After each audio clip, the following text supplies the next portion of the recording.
नमस्कार, आप देख रहे हैं यू न्यूज यूपी और मैं हूं राहुल सिंह। यूपी गुनाह में गुनाह की एक और सच्ची सनसनीखेज खबर लेकर मैं आपके सामने हाजिर हूं। हमारी ये जो खबर है ये है यूपी के नोएडा यानी गौतम बुद्ध जिले की और नोएडा शहर की। इस खबर ने कहें नोएडा पुलिस की जिस तरह से इस पुलिस मामले को, इस हत्याकांड की गुत्थी को पुलिस ने सुलझाया, वाकई में काबिले तारीफ है।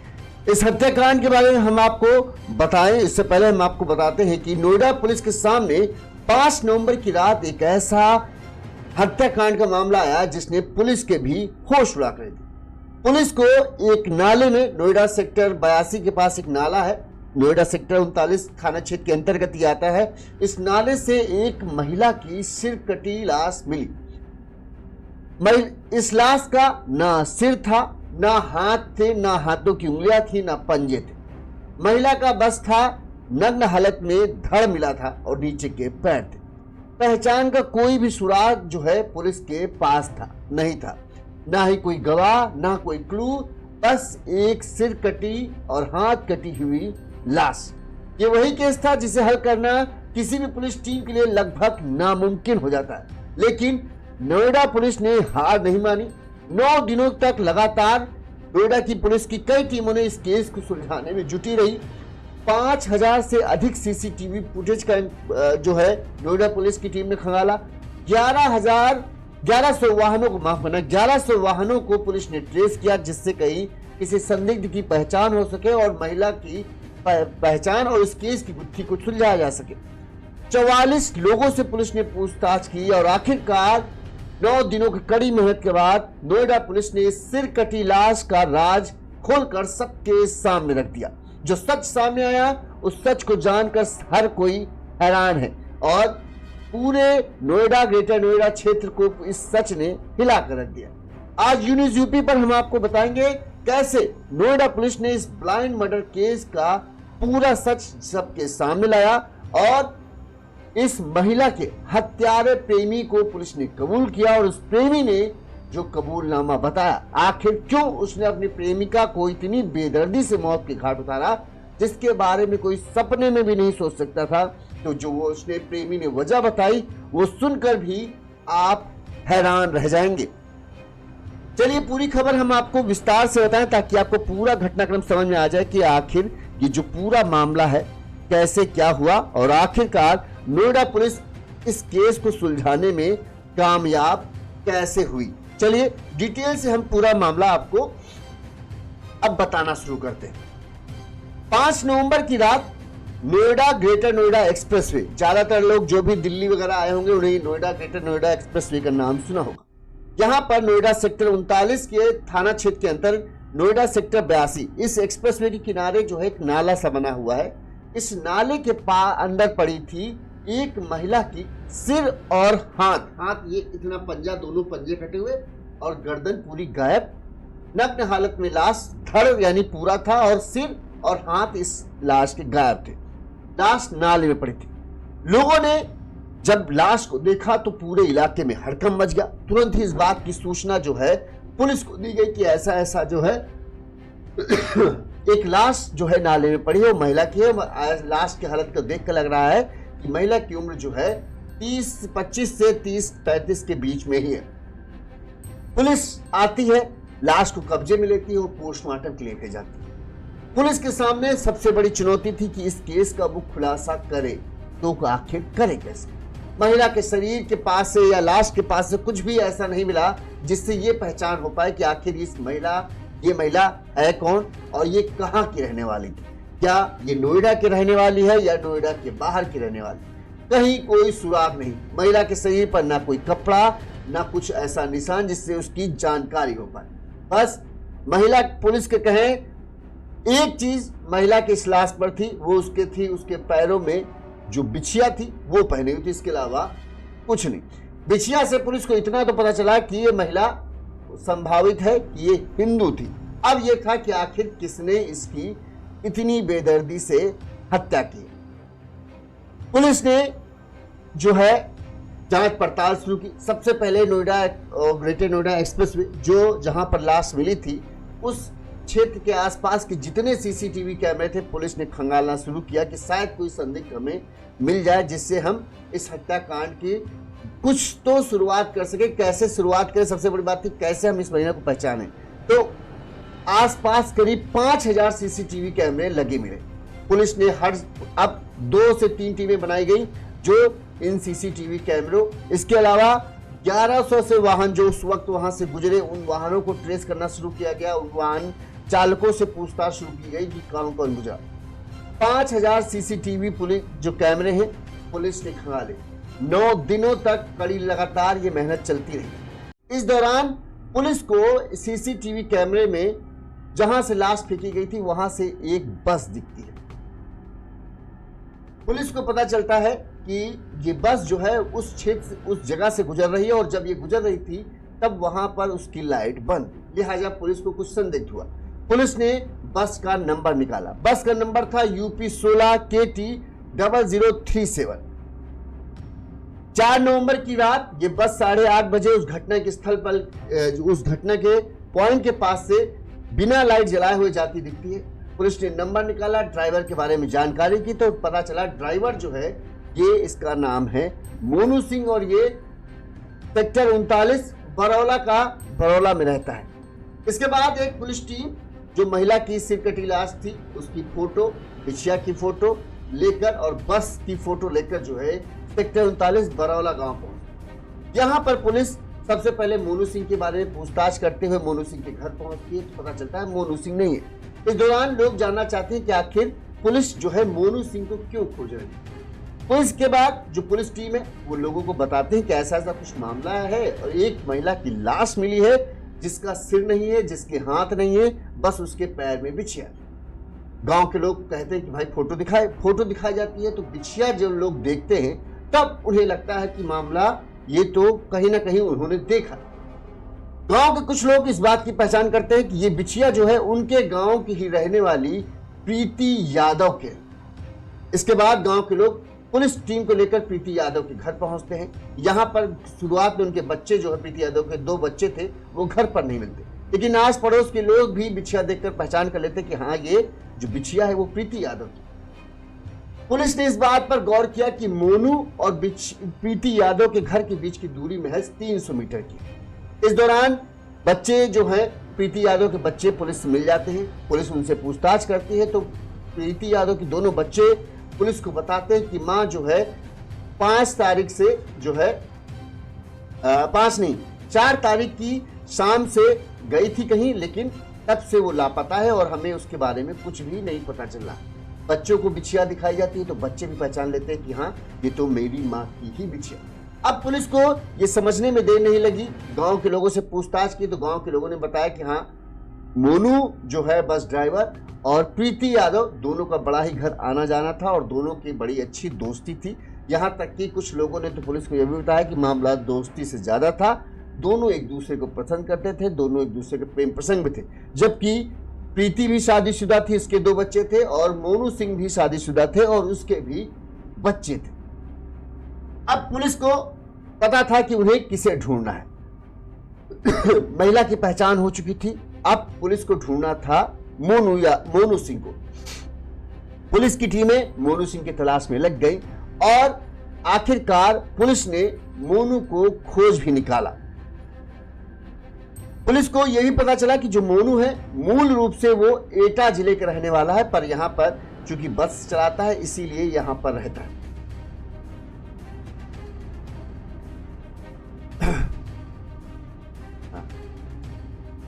पुलिस को जांच में पता चला कि बस जो है जो मोनू जिस बस को चलाता है वो राधा स्वामी सत्संग के लिए चलती है। इसे बरौला का रहने वाला मोनू सिंह चलाता है। पुलिस ने मोनू से पूछताछ के लिए बरौला पहुंची, घर में जांच पड़ताल की, लेकिन वहां पर उसको नहीं मिला। लेकिन प्रीति का सुराग पुलिस को जरूर मिल गया कि प्रीति लापता है और जो लाश उन्हें मिली है वो हो ना हो प्रीति की है और प्रीति और मोनू का कुछ ना कुछ कनेक्शन जरूर है। गांव वालों से पूछताछ में गांव वालों ने बताया कि प्रीति का मोनू के घर आना जाना था। प्रीति बरौला के एक स्थित जो है जींस फैक्ट्री में काम करती थी। इस फैक्ट्री में जो है मोनू सिंह की मां भी काम करती थी। प्रीति और मोनू की मां में अच्छी इसी फैक्ट्री में काम के दौरान जान पहचान थी, जो दोनों अगल बगल रहती थी, तो दोनों का घर आना जाना, जो फैक्ट्री आना जाना था वो साथ ही था। बताते हैं जो प्रीति है वो काम पर निकलने से पहले सीधे प्रीति मोनू सिंह के घर पहुंचती थी। यहाँ पर मोनू की माँ और प्रीति दोनों साथ ही अपनी फैक्ट्री के लिए चल जाती, क्योंकि रोज रोज प्रीति का मोनू के घर आना था। इस दौरान जो है प्रीति और मोनू की भी दोस्ती हो जाती है। ये पुलिस को पता चला। पुलिस की यह टीम मोनू की तलाश में लगी थी, लिहाजा पुलिस ने कड़ी मशक्कत के बाद आखिरकार शुक्रवार को, इसी शुक्रवार को यानी कल, मोनू को पुलिस ने गिरफ्तार कर लिया। पुलिस ने मोनू से पूछा कि ये लाश जो मिली वहां से तुम्हारी बस गुजर रही थी, वो लाश किसकी है? पहले मोनू बातें घुमाने की कोशिश करने लगा, लेकिन फिर उसने कहा कि ये लाश जो है प्रीति यादव की है। पुलिस ने पूछा इस लाश की इतनी बुरी हालत, सिर काटा, हाथ के पंजे किसने काटे? तो मोनू ने कहा ये मैंने ही किया है। मोनू ने पुलिस की पूछताछ में बताया कि मैं जानता था कि प्रीति शादीशुदा है, वह अपने पति से अलग किराए के मकान में रहती है और अपने 2 बच्चों की देखभाल करती है। प्रीति ने कहा कि मैं भी यहाँ पर रहता था, मेरे पत्नी और बच्चे जो गांव वगैरह में रहते थे, और चूंकि उसका रोज आना जाना था तो धीरे धीरे हम दोनों एक दूसरे को पसंद करने लगे। वो भी मेरी तरफ आकर्षित थी और मैं भी उसकी तरफ आकर्षित हो गया और हम दोनों के बीच में प्रेम संबंध हो गए। मैं अक्सर उसे अपने बस में बिठाकर घुमाने ले जाता था, हम लोग रेस्टोरेंट जाते, मूवी देखने जाते, और हम दोनों के बीच में ये प्यार का जो फूल था वो पिछले 3 सालों से खिला हुआ था और हम लोग 3 साल से एक दूसरे को बेइंतहा प्यार करने लगे। इस दौरान जो है मोनू ने कहा कि हम लोग के बीच में सारी सीमाएं टूट चुकी थी, अब हमारे बीच में किसी तरह का कोई अंतर नहीं था। मतलब जैसे पति पत्नी होते हैं, भले ही अलग अलग रहते थे, लेकिन जैसे पति पत्नी के बीच में रिश्ता होता है उसी तरह के सारे रिश्ते, सारे संबंध हम दोनों के बीच में थे। मोनू ने कहा जब भी प्रीति को पैसे की जरूरत होती थी वो उसे देता था और प्रीति की हर संभव मदद करता था। मोनू ने कहा मैं शादीशुदा हूं और मेरे 2 बच्चे हैं। प्रीति ये बात भी जानती थी। एक दिन इसके सब के बावजूद भी प्रीति ने मुझसे कहा कि तुम अब मुझसे शादी कर लो और अपनी पत्नी को जो है तलाक दे दो। मैंने उस वक्त उसकी बात टाल दी, लेकिन अब इस घटना के बाद से जो है प्रीति जो है, मोनू बताता कि मेरी पत्नी की तरह वो बर्ताव करने लगी थी। मेरी सैलरी आती तो वो अब पूरी की पूरी सैलरी अपने पास रख लेती और अब मुझे, जैसे मैं पत्नी से पैसे मांगता था कभी कुछ खर्चे के लिए, मुझे उस तरह से उसके साथ मांगना पड़ता। वो मतलब ना चाहते हुए भी मेरी पत्नी बनने की कोशिश कर रही थी। वो लगातार मुझसे शादी करने पर दबाव बना रही थी। इस दौरान जो है हमारे बीच में झगड़ा होता था। मैं उससे कहता था कि मैं तुमसे शादी नहीं करूंगा, हम जिस तरह से रह रहे हैं ये रिलेशनशिप हमारा अच्छा है और हम इसी तरह से हंसी खुशी रहते रहेंगे, किसी तरह की कोई दिक्कत नहीं होगी। लेकिन जो प्रीति है अब उसके दिमाग में तो जैसे शादी की धुन चढ़ चुकी थी। मोनू ने बताया कि पिछले 6 महीने से उसने मुझे अधिक परेशान कर रखा था। अब वो मुझे धीरे धीरे ब्लैकमेल करने लगी थी और यहां तक कि उसकी इतनी हिम्मत हो गई थी कि वो मेरी बेटी के लिए भी अपशब्द बोलती थी। एक दिन बताते इसी बातचीत के दौरान उसने मुझे शादी के लिए कहा तो मैंने उसे मना कर दिया। तो उसने मुझे धमकी देते हुए कहा कि मैं तुम्हारे बेटियों से गंदा काम करवाऊंगी, तब तुम्हें समझ में आएगा कि किसी लड़की को मतलब बिना शादी के साथ संबंध बनाना कैसा होता है। ये बात जो है मोनू को बहुत खली और इसी बात के बाद मोनू ने जो है प्रीति से छुटकारा बनाने का कहते हैं प्लान बनाना शुरू कर दिया कि किस तरह से प्रीति से उसे छुटकारा हासिल करना है।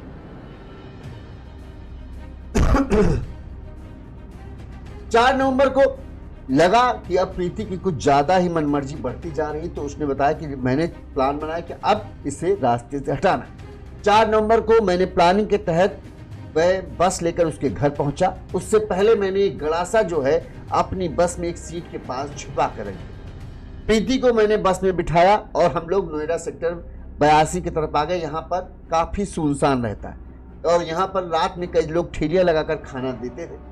तो यहाँ पर मैंने उसे बिठाया और एक रेस्टोरेंट से हमने उसके लिए मैगी ली और मैंने पराठा खाया। फिर हम दोनों उस बस में सवार हुए। ये बस जो है एसी बस थी, लिहाजा इसके शीशे जो है डार्क होते हैं। रात में बस के अंदर क्या हो रहा है इसके बारे में किसी को कुछ पता नहीं चल सकता। मोनू बताता है, रास्ते में सुनसान स्थान देखकर मैंने बस रोकी और यहाँ पर एक बार फिर से मैंने प्रीति को समझाने की कोशिश की कि वो जिस तरह से जो व्यवहार कर रही है, मेरी बेटियों के बारे में जो बोलती है, वो ठीक नहीं है। हम दोनों का रिश्ता ऐसे अच्छा चल रहा है और अगर वो चाहती है रिश्ता ऐसे ही चलता रहे तो इसी तरह से हम दोनों को रहना होगा। वो अपनी पत्नी और बच्चियों को नहीं छोड़ेगा और ना ही उससे शादी करेगा। इस पर प्रीति जो है भड़क जाती है, वो गुस्से में चिल्लाने की कोशिश करने लगती है, मतलब भड़क चीख चिल्ला के बात करती है। तो बोलता है, मोनू बोलता है, तब मैं अपना आपा खो बैठता हूँ और मैं गड़ासा उठाता हूँ और एक ही बार सीधे प्रीति की गर्दन में करता हूँ। पहले ही वार में बताता है, इतना जोर से मैंने मारा था कि उसका सिर उसके धड़ से अलग होकर बस में नीचे गिर गया। इसके बाद मैंने चूंकि कई सारे क्राइम सीरियल देख रखे थे तो उसमें होता था फिंगरप्रिंट, ये सब होता था, लिहाजा मैंने उससे फिंगरप्रिंट, पुलिस को उसके फिंगरप्रिंट कहीं मिल न सके इसलिए मैंने उसके फिंगरप्रिंट को मिटाने के लिए उसके दोनों हाथों की जो हथेलियां थी उनको काट डाला। उसके चेहरे पर 5 बार ताबड़तोड़ वार किए ताकि उसका चेहरा, अगर किसी को सिर मिल भी जाए तो अभी उसका चेहरा कोई पहचान न पाए। इसके बाद मैंने प्रीति के कपड़े उतार दिए, उसके नग्न शरीर को एक चादर में लपेटकर नाले में वहीं फेंक दिया। चूंकि कोई आसपास था नहीं तो किसी ने मुझे वहां देखा नहीं। इसके बाद उसके कपड़े, सिर और दोनों हथेलियों को और गड़ासे को एक पॉलीथीन में भरा और गाजियाबाद के सिद्धार्थ विहार के सूखे नाले में जाकर मैंने उन्हें फेंक दिया। फिर बरौला आकर बस की सफाई की और चुपचाप अपने घर में सो गए। किसी को इस बात की भनक तक नहीं लगी कि मैंने प्रीति को इतनी बेदर्दी से मारा। और 9 दिनों से 4 नवंबर की रात को मोनू ने इस हत्याकांड की वारदात को अंजाम दिया था। 5 नवंबर को पुलिस को लाश मिलती है। तब से पुलिस 9 दिन जो है इस प्रीति के हत्याकांड की गुत्थी को सुलझाने में जुटी थी। आखिरकार पुलिस ने इस हत्याकांड की गुत्थी को सुलझा लिया। आरोपी मोनू की निशानदेही पर पुलिस ने प्रीति के कपड़े, गड़ासा और बस में बिछी मैट वगैरह बरामद कर लिए हैं। पुलिस ने मोनू को जो पूछा कि आखिर मुख्य वजह क्या थी तो उसने कहा कि जिस तरह से मुझे ब्लैकमेल कर रही थी, मुझ पर पैसे का दबाव बना रही थी, शादी का दबाव बना रही, ये तो था ही, लेकिन जो वो मेरी बेटी के लिए बार बार ताना मारते थे कि तुम्हारी बेटी से मैं गंदा काम करवाऊंगी और इस तरह के अंट शंट जो शब्द बोलती थी वो मुझसे बर्दाश्त नहीं हुए। और लगातार मैं उसे मना करता था कि बेटी के लिए कुछ भी मत बोलो, लेकिन जब उसकी ज़बान बंद नहीं हुई तो मैंने हमेशा के लिए उसका मुंह बंद करने की ये प्लानिंग की। और मुझे लगा था 9 दिन गुजर चुके थे, मुझे लगा था कि पुलिस शायद मुझ तक नहीं पहुंच पाएगी, लेकिन मैं गलत था। सीसीटीवी कैमरे और उनके जो बिछिया ना उतारना, मुझे लगा था बिछिया से भला कोई कैसे पहचान पाएगा, लेकिन वो बिछिया मेरे लिए आफत बन गई। इस बारे में जब पुलिस ने पूरा खुलासा किया तो उन्होंने प्रेस कॉन्फ्रेंस कर क्या कहा वो भी सुन। थाना क्षेत्र 39 में एक महिला की लाश मिली थी नाले में, जिसमें आइडेंटिफिकेशन के जो भी चिन्ह थे वो नहीं पाए गए थे और वहां से रिकवर किया गया। तत्काल मुकदमा दर्ज किया गया थाना क्षेत्र में और उसके बाद बहुत सारी टीमें इसमें लगाई गई, जिसमें मुख्य रूप से 9 टीमें तैयार की गई तात्कालिक रूप से और उसके बाद उनको अलग अलग टास्क दिया गया। टास्क के रूप में घटना के अनावरण के लिए कुछ कैमरे, जो 5000 लगभग कैमरे हम लोगों ने ट्रैक किए, वो चेक किए गए। रूट जितने एंट्री एग्जिट पॉइंट थे उसको डेडिकेटेड रूप से टीमें लगाई गई उसको चेक करने के लिए और उसके बाद लगभग 1100 वाहनों को ट्रैक किया गया इसमें। और आने जाने वाले जितने वाहन थे उनको जीरोइंग करते हुए हम लोग 44 गाड़ियों को जीरोइंग किए कि ये संदिग्ध अवस्था में है या इनकी एक्टिविटीज कुछ सस्पिशियस लग रही है। उसको भी उनके ड्राइवरों को, मालिकों को और अन्य लोगों से पूछताछ की गई। इसके अलावा सर्विलांस के लगभग 60-70 हजार नंबरों को भी हम लोगों ने ट्रैक किया, वहां से आइडेंटिफिकेशन के लिए लिया। हमारी ISTMS में जो टीमें लगी हुई थी उन्होंने अलग से इसको ट्रैक किया और लगातार बहुत सारी टीमें बना करके हमने अन्य जनपदों में, नजदीक के जनपदों में भेजा। जब एक संदिग्ध बस उस घटना स्थल से निकलते हुए पाई गई तो जीरोइंग करते हुए जो हमने अन्य वाहनों की जीरोइंग की थी उसमें ये पाया गया कि एक बस है जो संदिग्ध रूप से जा रहा है। तो कई वाहनों के ट्रैकिंग में जिसको हम लोग कर रहे थे, ड्राइवर और उनसे पूछताछ, उसी क्रम में इस बस के ड्राइवर से जब पूछताछ के लिए हम लोग बरौला क्षेत्र में गए तो वहां जानकारी मिला कि इसका कुछ व्यवहार संदिग्ध है और जो वहां पूछताछ की गई आसपास के लोगों से तो पता चला कि ड्राइवर एक महिला जिसका नाम प्रीति यादव है वो 5-6 दिन से लापता है, जो इस ड्राइवर के संपर्क में रही थी और वहां से 300 मीटर की दूरी पर इसके पास ही रहती थी। और उसके जब और गहनता से पूछताछ हुई तो पता चला कि ये जो मोनू है, मोनू सिंह, वो पूछताछ के लिए बुलाया गया और उसने बताया कि जो इसकी माँ है, मोनू की माँ और प्रीति की जान पहचान हो गई थी। एक फैक्ट्री थी बरोला में जींस की, जहाँ पे ये लोग साथ में काम करते थे। साथ में काम करते हुए पहचान हुई थी और फिर घर आना जाना शुरू हो गया था। इसके बाद लगातार इसके घर आती थी। वहीं पे जो मोनू था उसका प्रीति से अनैतिक संबंध बन गया था। अनैतिक संबंध बन गया और लगातार वो इस पे दबाव बनाने लगी, क्योंकि 2-2.5 साल से ये संपर्क में थे, आपसी संबंध चल रहे थे। और उसके बाद इसके भी बच्चे थे, उसके भी बच्चे थे जो साथ में रहते थे। इसके परिवार में चूंकि नजदीक में रहना था, आना जाना था, और इसके 2 बेटी और 1 बेटा था मोनू सिंह के। तो धीरे धीरे चीजें उलझती चली गई। कई बार इनको आपस में झगड़ा होने लगा, विवाद होने लगा। पारिवारिक विवाद के रूप में वो लगातार दबाव बनाती रही कि तुम मुझे पैसे दो। 4-5 लाख रुपए पैसे की भी मांग करती रही। और इसी क्रम में झगड़े के दौरान कई बार उसने कहा कि मैं तुम्हारी बेटियों से अनैतिक कार्य कराऊंगी। उसको कहीं न कहीं इस बात का दुख हुआ कि ये हमारे परिवार से, हमारी बेटियों से अनैतिक कार्य करवाएगी। तो इसलिए कई दिनों से वो ये प्लानिंग में आ गया कि महिला इतना प्रताड़ित कर चुकी है मुझको कि इसे रास्ते से हटा दिया जाए, जैसा कि उसने पूछताछ में बताया। इसने कई दिनों से सोचा, फिर एक दिन इसको बुलाया, महिला को उसके घर गया दिन में, और वहां से एक गड़ासा जो मछली मुर्गा काटने वाला था उसको लिया और महिला को बुलाया कि तुम भी आओ। और एक बस में इसने उसको बैठाया, जो ये बस चलाता था, एक सत्संग के उसमें चलाता था।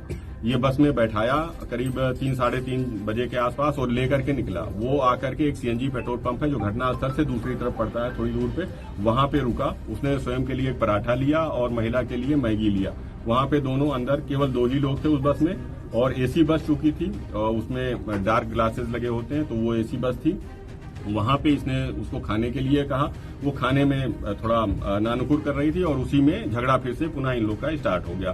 दोबारा जब झगड़ा स्टार्ट हुआ तो उसको, इनकी बेटियों को पुनः उसने प्रोवोक किया कि तुम्हारी बेटियों से अनैतिक कार्य कराएंगे। इसी बात को लेकर के बहुत ज्यादा गुस्से में आ गया और जो छुपा के उसने चापड़ रखा हुआ था उससे उसका एक झटके में गला काट दिया। गला काटने के बाद लगातार उसने उस पर कई वार किए। पहचान के जो भी चिन्ह थे इसने ये पूछताछ में बताया कि इसको लगा कि फिंगरप्रिंट से या आइरिस से या चेहरे के मिलान से पहचान हो सकती है। तो इसने फिर पूरा कई वार करके गला काट दिया, सर हटा लिया वहां से, और पंजे भी दोनों हाथ के काट लिए। उसको लेकर के और उसके महिला के सारे कपड़े एक झोले में भर लिया और महिला को नाले में ही वहीं पे फेंक दिया। उसके बाद बस को ले गया और गाजियाबाद में एक सिद्धार्थ बिहार कॉलोनी है, वहां पे इसने बाकी के सामान, जो बाकी बॉडी पार्ट्स थे उसने झोले में जो रख रखा था, उसको वहां रख करके उसको एक बार कुचला। उसके बाद उसको वहां पे फेंक दिया, रेलवे ट्रैक पे फेंक दिया, जहां से वो माल इसकी निशानदेही पे हाथ और बाल और कपड़े आदि अन्य सामान वहां से बरामद हुए हैं।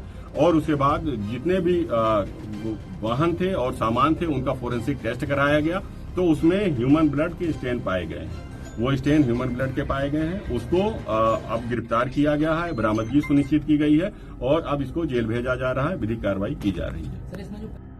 पुलिस ने हत्यारे प्रेमी को गिरफ्तार कर सलाखों के पीछे भेज। एक तरीके से कहें अवैध संबंधों के चलते ही 2 परिवार कहें बर्बाद हो गए। दोनों शादीशुदा थे, दोनों के बच्चे थे। प्रीति भले ही अपने पति से अलग होकर रह रही थी, लेकिन अपने बच्चों का अच्छे से ध्यान रख रही थी। फिर भी अवैध संबंधों की चाह में उसको अपनी जान गंवानी पड़ी। कहने के तो देखने में तो अवैध संबंध शुरुआत में तो बड़े ही अच्छे लगते हैं, जिनके बीच ये स्थापित होते हैं उनको कहें एक तरीके से चिंगम की तरह लगते हैं। शुरुआत में मीठे, अच्छा लगता है कि चलो शरीर चेहरे की एक्सरसाइज हो रही, लेकिन जब लगातार ये चलता रहता है तो वो चिंगम जो है अब ना उसे थूक पाते हैं। ये अवैध संबंध ऐसे होते हैं कि ना उन्हें थूक सकते हैं ना ही उन्हें निगल सकते हैं, अब बस उसे चबाते रहना पड़ता। यही रिश्ता ऐसा था। मोनू प्रीति के साथ अवैध संबंध रखना चाहता था, लेकिन वो उसके साथ शादी नहीं करना चाहता, क्योंकि वो अपनी पत्नी और बच्चों से भी प्यार करता। उसे ये था कि जैसा चल रहा है वैसे चले। वहीं चूंकि प्रीति अपने पति से दूर रह रही थी, अब इतने 3 सालों से वो मोनू के साथ पति की तरह रह रही थी, लिहाजा अब मोनू को ही वो अपना पति मानने लगी थी। उसे भी था कि अगर मोनू उससे शादी कर लेगा तो उसके बच्चों को भी एक पिता का नाम मिल जाएगा, लिहाजा वो मोनू पर शादी के लिए दबाव बनाने लगी कि तुम इतने सालों से हमारे संबंध में हो, अगर तुम अब पीछे हटोगे तो मैं तुम्हारे खिलाफ पुलिस में शिकायत दर्ज कर दूंगी, इस तरह और मोनू ने कहा इसी तरह से वो जो ब्लैकमेल करती, मुझसे पैसे ऐंठती और साथ ही साथ मेरी बेटियों के बारे में जो बुरा बोलती थी वो मुझसे बर्दाश्त नहीं हुआ। इसी वजह से अब मुझे इस रिश्ते में घुटन होने लगी थी। मैं इससे आज़ाद होना चाहता था। इसके आज़ाद होने का एक ही तरीका था कि मैं प्रीति को मौत के घाट उतारूं, तभी वो मुझे छोड़ेगी, वरना छोड़ेगी। लिहाजा इसी वजह से पूरी प्लानिंग के तहत मैंने प्रीति की हत्या की। बस के अंदर मैंने प्रीति का सिर काटा, फिर उसकी दोनों हथेलियां काट दी, जाकि फिंगरप्रिंट के जरिए भी पुलिस उसकी पहचान न कर पाए। और ना ही अगर उसकी पुलिस पहचान नहीं कर पाएगी तो कुछ दिनों बाद ये पूरा मामला ठंडे बस्ते में चला जाएगा और फिर वो आराम से अपने परिवार के साथ अपनी जिंदगी बिताए। लेकिन कहते हैं जो आप करते हो उसकी सजा एक न एक दिन आपको मिलती है। 9 दिन तक तो मोनू को लगा अब पुलिस उस तक नहीं पहुंच पाएगी, लेकिन 9 दिन के बाद पुलिस की दस्तक उसके घर पर होती है और वो उसका पाप जो है उसके सामने आ खड़ा होता है। इन सब में सबसे ज्यादा नुकसान बच्चों का हुआ। प्रीति के भी बच्चे, पिता से पहले से ही बैर था, माता के साथ रहे थे, अब माता की जान चली गई, दोनों बच्चे अकेले हो गए। उन्हें समझ नहीं आ रहा कि अब उनका सहारा कौन बनेगा। वहीं जिस बेटी के लिए मोनू को बुरा लगता था, अब वो बेटी भी बिना पिता के हो गई। पिता सलाखों में चले गए। वहीं अब पिता के किए कारनामे जब पत्नी को पता चलेंगे, बच्चों को पता चलेंगे, तो वो भी, उनका भी सर जो है शर्म से झुक जाएगा। लोग भी कहेंगे कि इनका पिता जो है हत्यारा है। इसीलिए कहते हैं जो चीज देखने में अच्छी लगती है जरूरी नहीं कि हर उस चीज को आप हासिल करो। कई बार जो चीज देखने में अच्छी लग रही, मन को लुभाती है, वो बाद में आपके लिए जहर की तरह बन जाती है और आपका सब कुछ बर्बाद कर रख देती है। और अवैध संबंध अक्सर इसी तरीके से खत्म होते हैं, जहां पर दोनों ही प्रेमी और प्रेमिका जो अवैध संबंध में होते हैं, सबकी बर्बादी ही होती है और कुछ नहीं मिलता। इसी तरह से गुनाह की तमाम बड़ी खबरें हम आप तक पहुंचाते रहेंगे। देखते रहिए यूनिज़ यूपी। साथ ही चैनल को लाइक और सब्सक्राइब कर लीजिएगा ताकि कोई भी अहम खबर आपसे मिस ना हो। अगर आपको हमारी खबरें अच्छी लगती हैं और आप आर्थिक तौर पर हमें समर्थन करना चाहते हैं तो हमारा फ़ोन पे नंबर स्क्रीन पर फ्लैश हो रहा है। इस नंबर पर आप अपने सामर्थ्य अनुसार हमें आर्थिक तौर पर मदद पहुंचा सकते हैं ताकि हम और ज़्यादा अपनी खबरों को अच्छा करें और ज़्यादा अच्छे तरीके से आप तक खबरें पहुँचाएँ। देखते रहिए यूनिज़ यूपी। नमस्कार।